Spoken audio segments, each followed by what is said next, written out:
स्वागत आहे आपलं नवीन व्हिडिओमध्ये. तर आज आपलं प्रॅक्टिकल आहे. एक विषय असा होतो की आपल्याच बॅचला इन्स्ट्रुमेंट बंद पडते. असं का होतं सूरजला विचारूया. सूरज मोबाईल बघत बसला. तू काय म्हणतो? आपली बॅच मोबाईल बघत बघायला बाहेर काढून तिकडे टेम्परेचर इंडिकेटर जर आपण बघितलं आतमध्ये इथं बघितलं तुम्ही इकडच्या ट्यूबलाईट टेम्परेचर इंडिकेटर आहे, इकडच्या ट्यूबलाईट टेम्परेचर इंडिकेटर आणि द सेम टाइम मध्ये सराउंडिंगचं टेम्परेचर मेजर करण्यासाठी एक लिव्ह केलेलं आहे. त्याचबरोबर मित्रांनो तुम्ही बघू शकताय आज आपल्याला आपले CR लेक्चर देणार आहेत. मित्रांनो आपलं लेक्चर आता सुटलंय पण आपल्या CRचे डाऊट आहेत ते सर डाऊट क्लिअर करायला लागलेत. बघू शकताय तुम्ही.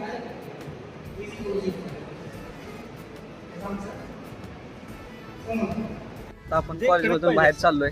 हो मग कशाला चाललोय आपण?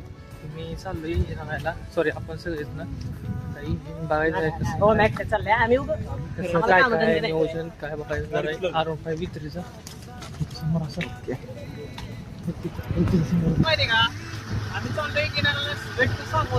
सांगोलमधलं काम झालंय आणि आपण रस पिण्यासाठी थांबलो होतो. तर ओम पवारची रिॲक्शन काय बघूया. रस कसा होता आणि ती रस तयार करताना म्हणजे उसाचा रस काढताना काय झालंय ते ओम पवार सांगतील आपल्याला. बोला. रस मात्र बाहेर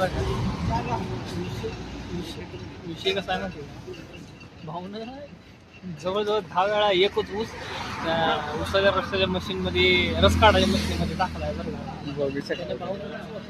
पूर्ण ही करून टाकलाय. कन्सिस्टन्सी कामाची काय सुद्धा नाही. कामची कन्सिस्टन्सी बघायला कन्सिस्टन्सी हा एक 20-25 किलो वजन आहे. तिकडची कळशी आमची तिकडे बघा बाळ आहे कॅप्टन. मित्रांनो तुम्हाला माहितीच आहे आपण सांगोलला गेलतो. सांगोलवरून जाऊन घरी आलोय. आता येऊन शेतात बसलेलो थोडंसं. बघू शकता तुम्ही आपलं शेत आहे.